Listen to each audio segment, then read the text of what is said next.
The federal government shutdown has no end in sight, and more than 100,000 people across Western New York face uncertainty as their SNAP benefits will be frozen starting this Saturday.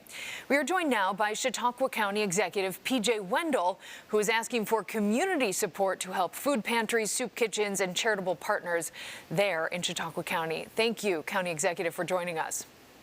No, you're welcome. All right, let's talk about first where people can go if they are in need during this time in Chautauqua County. Well, we have a variety of soup kitchens. If you look at our press release we put out, there is a list and locations of all of those soup kitchens and food pantries throughout Chautauqua County. We have some in the northern part of the county and southern part of the county in our two cities primarily. Also, some of our small towns and villages also provide food pantries through a variety of churches and charitable organizations. So if you go to the websites we have provided, go to chqgov.com. You'll be able to find a link to those food pantries, and we urge those who are in need to visit those food pantries. But most importantly, the press release goes out to those who do have the availability and the means to support our food pantries, because we do know this is going to be a challenging time, and Chautauqua County residents have always taken care of their own.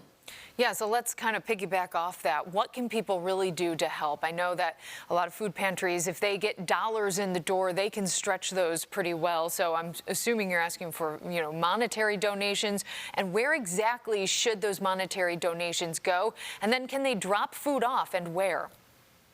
Well, we have a variety of food pantries. I don't want to list any one or several for fear I might forget one and maybe somebody would get upset. But if you go to chqgov.com, we have a list of those pantries. And if you come with a monetary donation, there are individuals who work there who will be able to take that money. And as you said, they are really good at stretching those dollars as far as they can. If you have non-perishable items, dropping them off at any of our local pantries will be greatly appreciated as well. So, we are facing a need. And, again, like I've said before, our residents have always been very, very supportive of those in need. So we're asking their help as we move forward in this untrying time. We're a couple days from those SNAP benefits potentially being, cut off. Have people been calling your office to explain, I need help? What have you been hearing in your communities? We have talked to department heads and social services and our health department that have been receiving calls from individuals that need assistance. So, they're taking care of that, fielding the calls. If we get a call directly to my office, we're directing them to our departments, Department of Social Services, to help assist residents and, making those connections. People that are still looking to apply can still apply for their benefits. It's their SNAP benefits. They're going to be halted, but other benefits they receive will still be ongoing. So, again, we want everybody to reassure we're going to do everything we can. The county does not have the ability to fund this.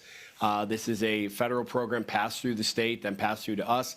One of the comments made was the county using undesignated fund balance to fund this operation. We're not able to do that.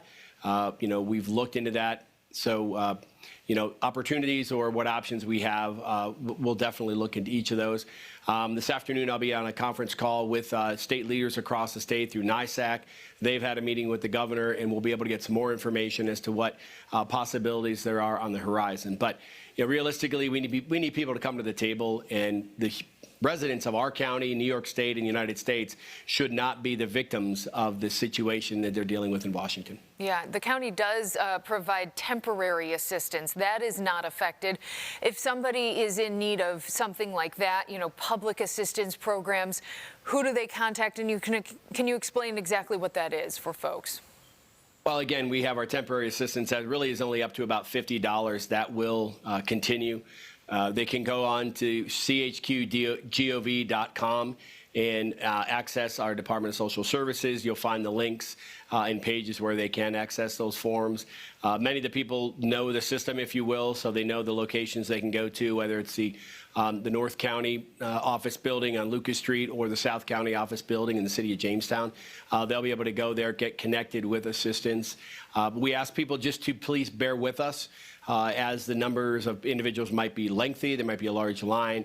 We are working as best we can to help mitigate this problem. But again, we're hoping there is some sort of resolution before this happens on the 1st. And if not, we'll be prepared to handle whatever happens. All right, County Executive PJ Wendel, thank you so much for joining us from Chautauqua County.